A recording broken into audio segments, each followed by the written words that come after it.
Governor Romney, Robert Dietrich from Townsend, Maryland, wants to know which cabinet official would be at the top of the list of those you'd like to carry into your administration if you're elected. Well, my guess is it'll be an entirely new team.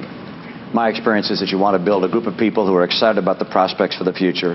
And for me, what I want to do is see that we strengthen our military, we strengthen our economy, and we strengthen the American family. I think that's the heart of the Republican Party, the American family. The American family is seeing an explosion in out-of-wedlock births. We got great single moms doing their very best, but we have to encourage moms and dads, because the best work, the most critical work for the future of America is the work that goes on within the four walls of the American home. We got to help the American family and get more marriages before babies. It's time. Mayor Giuliani, this question comes from Eric Taylor from California. He wants to know, what is the difference between a Sunni and a Shia Muslim? The difference is the descendant of Muhammad. The Sunnis believe that Muhammad's the caliphate should be selected, and the Shiites believe that it should be by descent. And then, of course, there was a slaughter of Shiites in the early part of the history of Islam, and it has infected a lot of the history of Islam, which is really very unfortunate. Governor Gilmore, a Politico.com reader says you claim to be the only real conservative in this race. They want you to explain why none of the other candidates deserves the label themselves as the true conservative. No, I have not tried to say I'm the only real conservative in the race, but I have tried to say that I am a consistent conservative. It's the one that you can count on.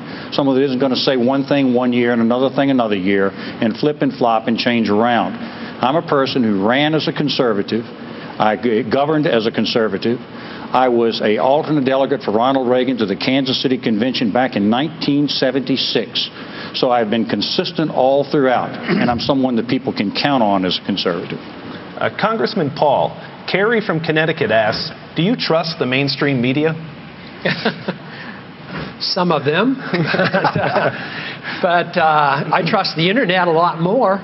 And I trust the freedom of expression, and that's why we should never interfere with the Internet. That's why I have never voted to regulate the Internet, even when there's the temptation to put bad things on the Internet. Regulation of bad and good on the Internet should be done differently.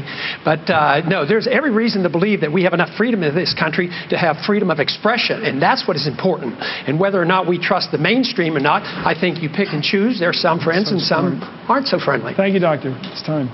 Senator Brownback, a reader wants to know if your personal religious beliefs influence your foreign policy thinking. I think personal beliefs of everybody shape everybody. I think we all have values, and that is taken in and that's taken forward. I've served on the International Relations Committee. I've worked on these issues. I've carried bills concerning Sudan. I've carried bills concerning Congo. I've carried bills concerning North Korea and Iran and Iraq.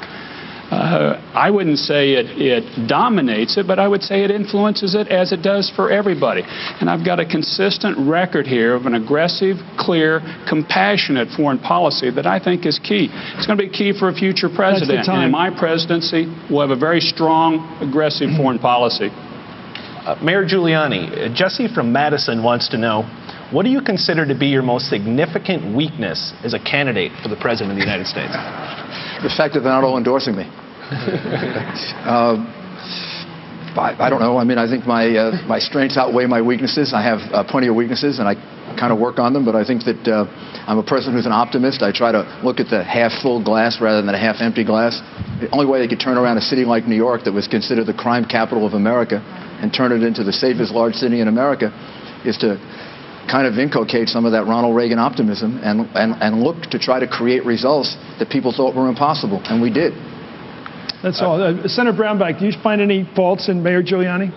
I saw you looking attentively, waiting for him to say something. No, I don't. No. And I think the crowd will see, and I think the audience will see as well that's watching this. These are a set of quality candidates. And that's what I love about this, is that we've got a chance to debate ideas. And we win as a party when we run on ideas, big ideas and principles. And you're seeing these articulated here. And that's why we're going to win in 2008. It's going to be on principles and ideas and big ideas, how we lead. Thank you. Governor.